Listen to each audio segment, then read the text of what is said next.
মৰমৰ ছাত্ৰ-ছাত্ৰীসকল, আজিৰ এই ভিডিঅ'টোত অনুশীলনী 7.1ৰ 6 নম্বৰৰ প্ৰশ্নৰ পৰা আলোচনা কৰিবলৈ ওলাইছো। ইয়াৰ আগৰ প্ৰশ্নখিনি ইতিমধ্যে আলোচনা কৰা হৈছে। যিসকলে আগৰ ভিডিঅ' পোৱা নাই তেওঁলোকে ডেসক্ৰিপশ্যন বক্সত চালেই লিংকসমূহ পাই যাব, চাই ল'লেই হ'ল। ঠিক আছে,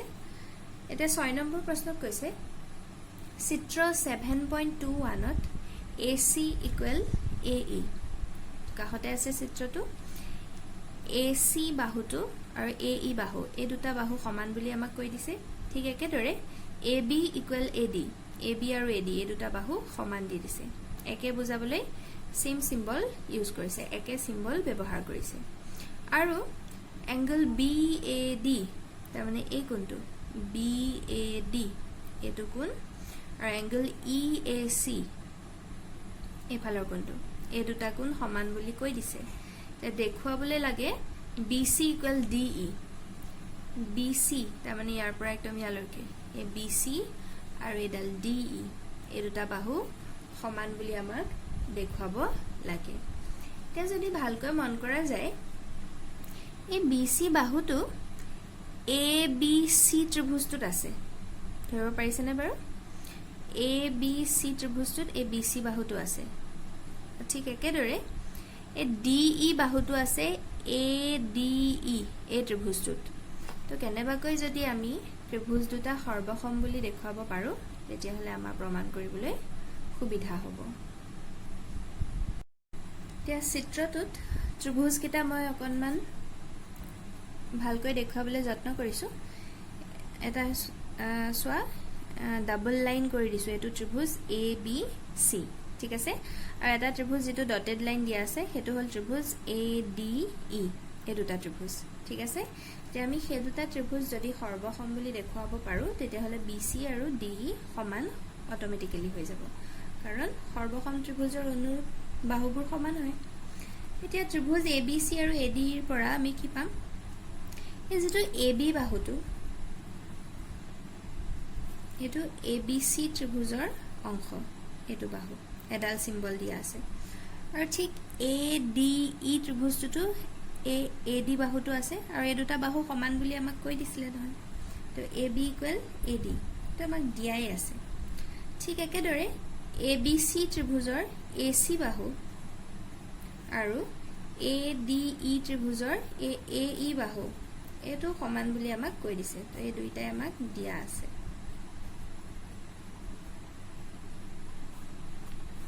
ঠিক আছে, আৰু লগতে আমাক কি দিয়া আছিল? Angle BAD = angle EAC। BAD মানে এইটো কোণ একদম ইয়াৰ পৰা এইখিনিলৈকে, মাজৰ কোণ নহয়। আৰু EAC বুলি কওঁতে এইটো কোণ, এই দুটা কোণ সমান বুলি দিয়া আছিলে। এতিয়া এটা কথা মন কৰা, এই ABDৰ লগত যদি আমি এই সৰু কোণ যোগ কৰি দিওঁ, তাৰমানে DAC কোণটো যদি যোগ কৰি দিওঁ এইখিনিৰ পৰা এইখিনিলৈকে হৈ যাব, হয়নে? আৰু এই গোটেই কোণটো ABC ত্ৰিভুজৰ এটা কোণ হ'ব, ধৰিব পাৰিছা নিশ্চয়। ঠিক একেদৰে EAC মানে এই কোণ, তাৰ লগত যদি এই DAC একেখিনিয়ে যোগ কৰি দিওঁ এইখিনি ইয়ালৈকে হ'লে, তেতিয়া এই DAE বা ADE ত্ৰিভুজৰ এটা কোণ হ'ব। আৰু একে বস্তু যদি দুইফালে যোগ কৰা হয় সমানটো হৈয়ে থাকিব। তো দুইফালে আমি কি যোগ কৰি দিম? এংগল BAD প্লাছ এংগল এই সৰু মাজৰ কোণ DAC। ঠিক একেদৰে এংগল EACৰ লগতো DAC কোণটো যোগ কৰি দিলোঁ। তেতিয়াহ'লে BAD আৰু DAC, BAD তাৰমানে এইটো কোণ আৰু DAC মানে এইকণ লগ লগাই দিলে আমি এংগল BAC পাম। BAC তাৰমানে এই ABC ত্ৰিভুজৰ এটা কোণ। ঠিক সেইদৰে EAC কোণৰ লগত এইকণ লগ লগাই দিলে আমি এংগল EAD পাম। তো এইটো হ'ল আমাৰ ABC আৰু ADE ত্ৰিভুজৰ দুটা কোণ, আৰু সিহঁতক সমান পালোঁ। তেতিয়াহ'লে বাহু কোণ বাহু চৰ্তমতে আমি কি ক'ব পাৰোঁ? এতেকে ত্ৰিভুজ ABC সৰ্বসম ত্ৰিভুজ ADE। আৰু ইহঁত দুটা যেহেতু সৰ্বসম ইহঁতৰ অনুৰূপ বাহুবোৰ সমান হ'ব দুটা বাহুটো ললোৱেই বাকি থকা বাহুটো হ'ল ইয়াতে BC ABC ত্ৰিভুজৰ BC বাহু আৰু ADE ত্ৰিভুজৰ ADE বাহু এইটো কি হ'ব আমি লিখিব পাৰো এটাকে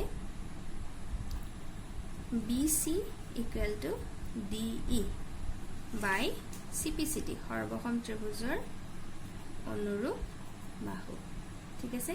আৰু এটোই আমাক প্ৰমাণ কৰিব দিছে গতিকে প্ৰমাণিত হৈ গ'ল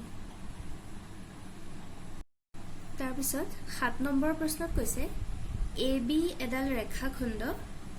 আৰু P ইয়াৰ মধ্যবিন্দু এই কাষৰ চিত্ৰটোৰ কথা কোৱা হৈছে এই AB ৰ মধ্যবিন্দু P তাৰ মানে P এ AB ক সমানে দুভাগ কৰিছে AP আৰু BP সমান হ'ব AB ৰ একেফালে থকা D আৰু E এনে দুটা বিন্দু যাতে angle BAD equal angle ABE BAD তাৰ মানে এই কোণটোৰ কথা কোৱা হৈছে আৰু ABE তাৰ মানে এই কোণটো এই দুটা একে চিন দিয়া আছে এই কোণ দুটা সমান আৰু EPA তাৰ মানে এইটো কোণ আৰু DPB তাৰ মানে এইটো কোণ এই দুটা কোণো সমান বুলি দি দিছে তা ফাৰ্স্ট দেখুৱাব লাগে ত্ৰিভুজ DAP সৰ্বসম ত্ৰিভুজ EBP DAP তাৰ মানে এইটো ত্ৰিভুজ আৰু EBP এই দুটা ত্ৰিভুজ সৰ্বসম বুলি দেখুৱাব লাগে আৰু সৰ্বসম দেখুৱালে অটোমেটিক্যালি AD আৰু BE সমান হ'বই একেবাৰে সহজ জ্যামিতিত মুঠতে নজৰ ঠিক হ'ব লাগিব আমাৰ কোনটো দৰকাৰী হেতু আমি বিচাৰি উলিয়াব জানিব লাগিব তে যি দুটা ত্ৰিভুজৰ কথা কোৱা হৈছে মই আন্ডাৰলাইন মানে ধুনিয়াকে বোল্ড কৰি দিছো DAP এটো ত্ৰিভুজ আৰু ডটেড লাইন দিয়াটো হ'ল EBP ত্ৰিভুজ এতিয়া হে দুটা ত্ৰিভুজৰ ক্ষেত্ৰত আমি চাম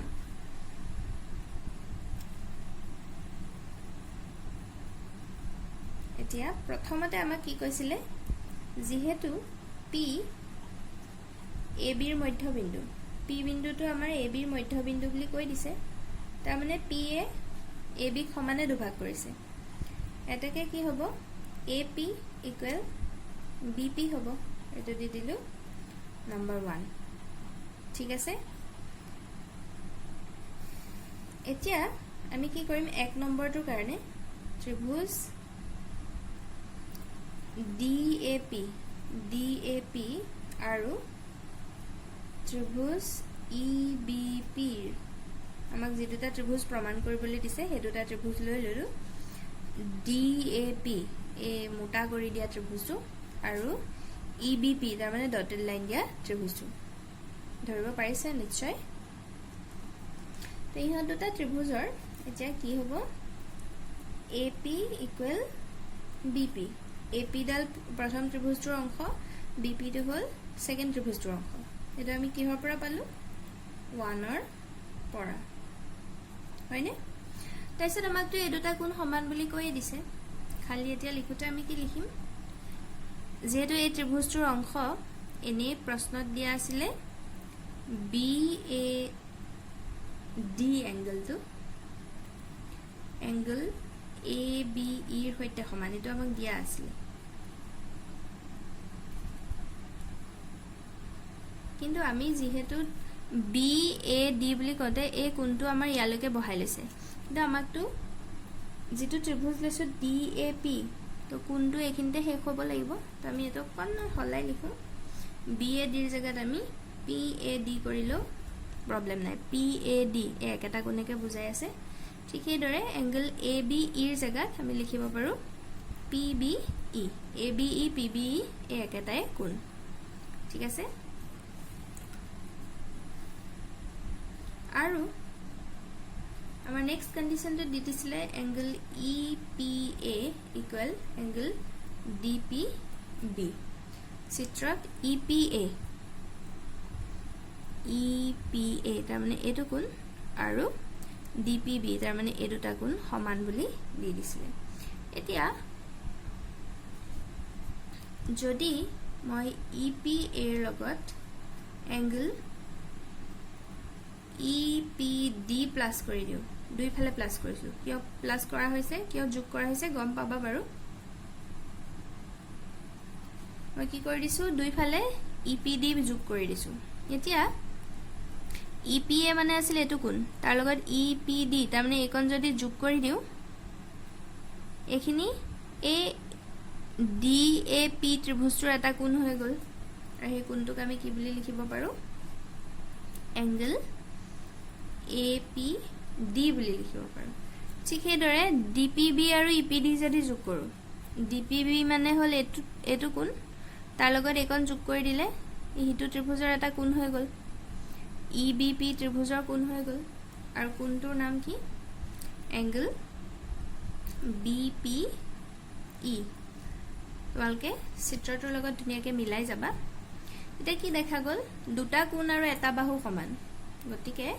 কোণ বাহু কোণ শৰ্তমতে আমি লিখিব পাৰো ত্ৰিভুজ DAP সৰ্বসম ত্ৰিভুজ EBP এটো আছিল আমাৰ প্ৰথম প্ৰমাণ আৰু সৰ্বসম হোৱাৰ লগে লগে অনুৰূপ বাহুবোৰ সমানই হ'ব গতিকে 2 নম্বৰটো আমাৰ অটোমেটিক্যালি হৈ যাব এটাকে AD equal BE নিজেই হ'ব by CPCT ঠিক আছে আৰু এইকিটা আমাক প্ৰমাণ কৰিব দিছে এই ধৰণে প্ৰমাণ কৰিব পাৰি বুজি পাইছা নিশ্চয় তাৰপিছত অনুশীলনী 7.1 ৰ লাষ্ট অংক 8 নম্বৰটোত কি কৈছে C বিন্দুত সমকোণ সহ ABC এটা সমকোণী ত্ৰিভুজ ইয়াত প্ৰথম এই ABC ত্ৰিভুজৰ কথা কোৱা হৈছে আৰু এই C কোণটোত সমকোণ তো 90 ডিগ্ৰী আৰু M অতিভুজ AB ৰ মধ্যবিন্দু এই M বিন্দুটো AB ৰ মধ্যবিন্দু তাৰ মানে এটো ভাগ আৰু এ ভাগ সমান হ'ব মধ্যবিন্দুৱে সদায় সমানে দুভাগ কৰে তাৰ পিছত কি কৈছে C M ৰ সৈতে সংলগ্ন কৰা হল CM সংযোগ কৰি D বিন্দুলৈ এনে ভাবে বঢ়াই দিয়া হল যাতে DM equal CM তো এই CM আৰু DM সমান C M ৰ লগত সংযোগ কৰি D বিন্দুলৈ বঢ়াই দিয়া হৈছে যে আমাৰ প্ৰমাণ কৰিব তাৰ পিছত কৈছে D বিন্দুক B ৰ সৈতে ৰেখাৰ সংযোগ কৰা তাৰ পিছত DB সংযোগ কৰা হল যে আমাক 4টা প্ৰমাণ কৰিবলৈ দিছে প্ৰথম প্ৰমাণ কৰিব লাগে এই AMC ত্ৰিভুজটো এটো ত্ৰিভুজ আৰু BMD তাৰ মানে এই দুটা ত্ৰিভুজ সৰ্বসম বুলি প্ৰমাণ কৰিব লাগে তাৰ পিছত DBC সমকোণ DBC এফালৰটো সমকোণ বুলি মানে 90 ডিগ্ৰী বুলি প্ৰমাণ কৰিব লাগে তাৰ পিছত ত্ৰিভুজ DBC তাৰ মানে এই ত্ৰিভুজটো আৰু ত্ৰিভুজ ACB তাৰ মানে প্ৰথম যেটো ত্ৰিভুজ লোৱা হৈছিলে সেই দুটা ত্ৰিভুজ সৰ্বসম বুলি প্ৰমাণ কৰিব লাগে আৰু লাষ্ট 4 নম্বৰ প্ৰমাণ কৰিব আছে CM equal half of AB CM ক AB ৰ আধা বুলি দেখুৱাব লাগে এতিয়া প্ৰথম প্ৰমাণৰ বাবে ত্ৰিভুজ AMC আৰু BMD ৰ পৰা চাম AMC তাৰ মানে এফালৰ ত্ৰিভুজটো আৰু BMD এটো ত্ৰিভুজ এতিয়া ইহত দুটা ত্ৰিভুজৰ ক্ষেত্ৰত আমি কি পাই আছো AM equal BM এটো আমাক দিয়াই আছে নহয় প্ৰশ্নত দিয়া আছে হয়নে আৰু CM equal DM এটো আমাক কৈ দিছে কাৰণ CM DM আমি সমানকে আকিছো এইটা আমাক দিয়া আছে তাৰ পিছত সোৱা এটো কোণ আৰু এটো কোণ এই দুডাল ৰেখাই AB আৰু CD ৰেখাই কটাকটি কৰাৰ ফলত উৎপন্ন হৈছে গতিকে বিপৰীত কোণ আৰু বিপৰীত কোণবোৰ সদায় সমান হয় আমি লিখিব পাৰো angle AMC equal angle BMD কিহৰ কাৰণে ইহত বিপৰীত কোণ তেতিয়া হলে বাহু কোণ বাহু শৰ্ত মতে আমি কি ক'ব পাৰো ত্ৰিভুজ AMC সৰ্বসম ত্ৰিভুজ BMD প্ৰথম প্ৰমাণটো একদম ইজিলি হৈ গল ঠিক আছে একেবাৰে সহজ আছিল নহয় নে এতিয়া 2 নম্বৰ প্ৰমাণটো লৈ যাম এতিয়া সোৱা যেহেতু আমি এই দুটা ত্ৰিভুজ সৰ্বসম পালো গতিকে সৰ্বসম ত্ৰিভুজৰ অনুৰূপ বস্তুবোৰ সমান হ'ব তো অনুৰূপ কোণকিটা সমান হ'ব এতিয়া এটা মন কৰা আমি এই কোণটো এংগল DBM আমাৰ এই ইকুৱেল সাইন দিয়া বাহুৰ বিপৰীত কোণটো লৈছো তো তেতিয়া হলে এটো ত্ৰিভুজৰ ক্ষেত্ৰটো অনুৰূপ বাহু লবলৈ হলে ইকুৱেল সাইন দিয়াৰটো বিপৰীত বাহু বিপৰীত কোণ তাৰ মানে ইয়াৰ মুখামুখি কোণ হলে এটো এই দুটা কোণ আমি সমান বুলি ক'ব পাৰো বাই সিপিসিটি সৰ্বসম ত্ৰিভুজৰ অনুৰূপ কোণ আমি কি লিখিম angle DBM equal to angle CAM বুলি লিখিব পাৰো এই দুটা কিহৰ কাৰণে যেহেতু এই ত্ৰিভুজ দুটা সৰ্বসম বুলি আমি ইতিমধ্যে প্ৰমাণ কৰিছো গতিকে সৰ্বসম ত্ৰিভুজৰ অনুৰূপ কোণ আমি শৰ্টকে লিখো বাই সিপিসিটি ঠিক আছে কিন্তু এতিয়া যদি ভালকৈ মন কৰা ইহত দুটা একান্তৰ কোণৰ নিচিনা হৈছে যদি BD আৰু AC বাহু ৰেখা বুলি ধৰা BD আৰু AC এই ৰেখাটোক যদি BA এডাল ছেদকে ছেদ কৰিছে বুলি ধৰা হয় তেতিয়া হলে ইহত দুটা একান্তৰ কোণ আৰু একান্তৰ কোণ সমান হলে আমি ৰেখা দুডালক সমান্তৰাল বুলি ক'ব পাৰো হয়নে আমি লিখিম কিন্তু ইহত AC আৰু BD ৰেখাৰ AB ছেদকৰ বাবে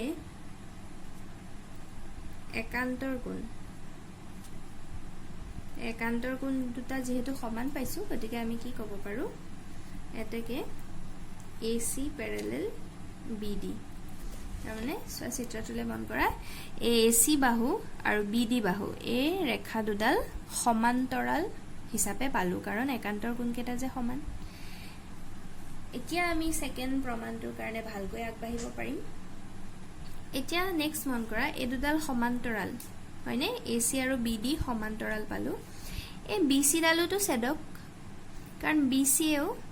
AC আৰু BD দুইডালকে কাটি আছে কটাকটি কৰিছে তো এবাৰ যদি এডাল ছেদক বুলি ধৰা যায় তেতিয়া হলে এই গুটেই কোণটো ধৰিব পাৰিছানে আৰু এই গুটেই কোণটো ইহত দুটা ছেদকৰ একেফালৰ অন্তঃকোণ হয়নে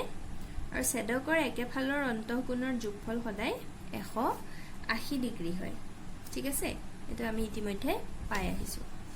আমি যেহেতু AC আৰু BD সমান্তৰাল পালো তো আমি তলত লিখিম BC ছেদকৰ বাবে আমি কি লিখিব পাৰো angle DBC plus angle ACB equal to 180 degree আমি কন্ডিশনটো লিখি দিম ছেদকৰ একেফালৰ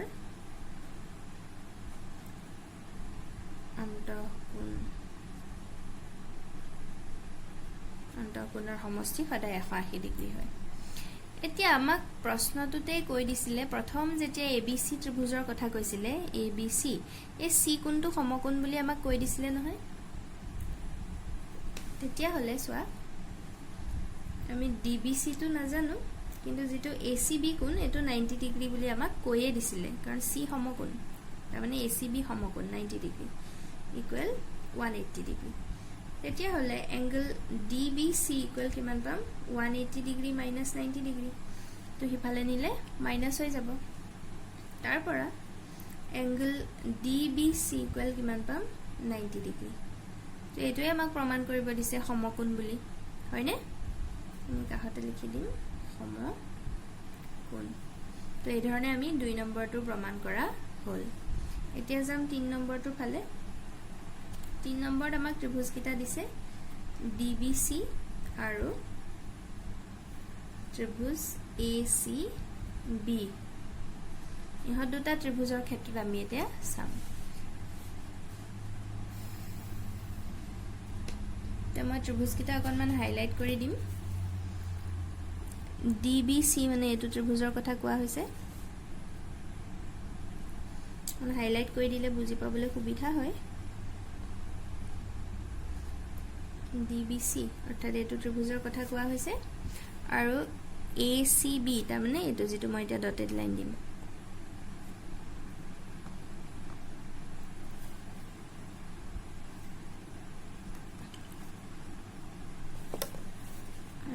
নেক্সট বাহুটো এফালে তেতিয়া দুইটা ত্ৰিভুজৰ ক্ষেত্ৰত এই BC ডাল কমন হৈ আছে হয়নে BC উমৈহতীয়া বাহু আৰু এই দুটা ত্ৰিভুজটো আমি অলৰেডি সৰ্বসম বুলি প্ৰমাণ কৰিছোৱে তেতিয়া হলে এই DB আৰু AC বাহু দুটা সমান হ'ব ঠিক আছে আৰু লগতে আমি এইমাত্ৰ এই কোণটো 90 ডিগ্ৰী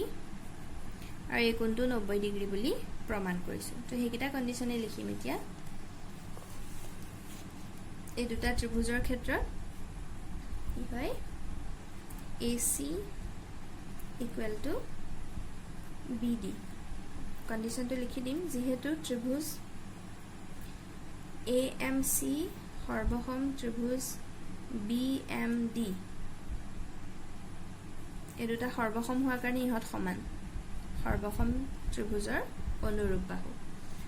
তাৰ পিছত আমি এইমাত্ৰ যেটো প্ৰমাণ কৰিছো angle DBC equal angle ACB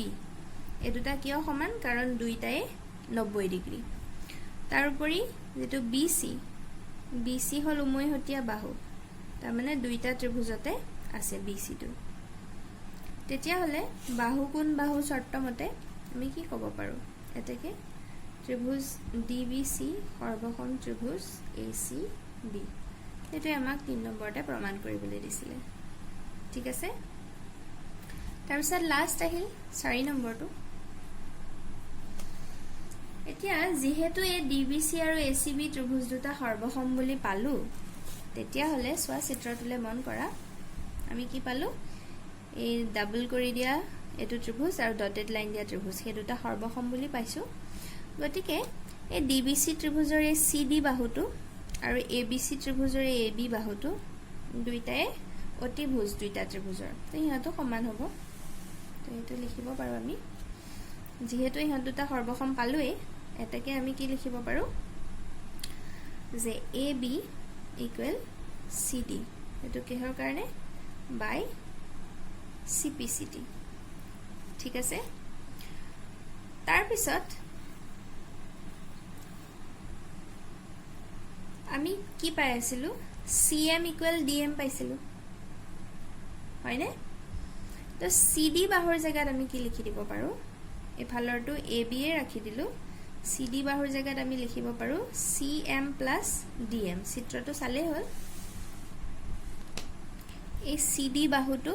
CM আৰু DM ইহত দুটা যোগ কৰিলে আমি পাই আছো নহয়নে তো মই CD ৰ জায়গাত লিখি দিলো CM plus DM আকৌ আমাক প্ৰশ্নত কৈ দিছিলে নহয় CM আৰু DM দুইটা সমান বুলি তো আমাক যেহেতু CM লাগে CM ৰাখিলো DM ৰ জায়গাটো CM বহুৱাব পাৰো যেহেতু CM equal DM এটা সমান বুলি আমাক কৈ দিছিলে ঠিক আছে তেতিয়া হলে কি হ'ব AB equal 2CM CM plus CM 2CM এতিয়া যদি CM টো মই এক্সট্ৰাকে ৰাখো তেতিয়া হলে CM ৰ লগত দুইটো পূৰণ হৈ আছে তো এটো AB ৰ ফালে আনিলে তো হৰণ হ'ব তো হাফ ইনটু AB হ'ব আৰু এটোই আমাক প্ৰমাণ কৰিবলৈ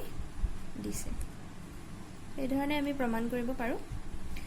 আসলতে জ্যামিতিবোৰ বৰ বেছি টান নহয় আমি শিকি অহা যিবিলাক উপপাদ্য বা থিওৰেম হেবিলাকে ব্যৱহাৰ হৈ থাকে খালি আমি চিত্ৰটোৰ পৰা ভালকৈ উলিয়াব জানিব লাগিব আমাক কি বস্তু দৰকাৰ ঠিক আছে মই কাৰণে বাৰেপতি কৈ থাকো জ্যামিতিৰ ক্ষেত্ৰত নজৰ ঠিক হ'ব লাগিব তো এটো অনুশীলনী ইমানতে শেষ নেক্সট ভিডিঅ' অনুশীলনী 7.2 আলোচনা কৰিম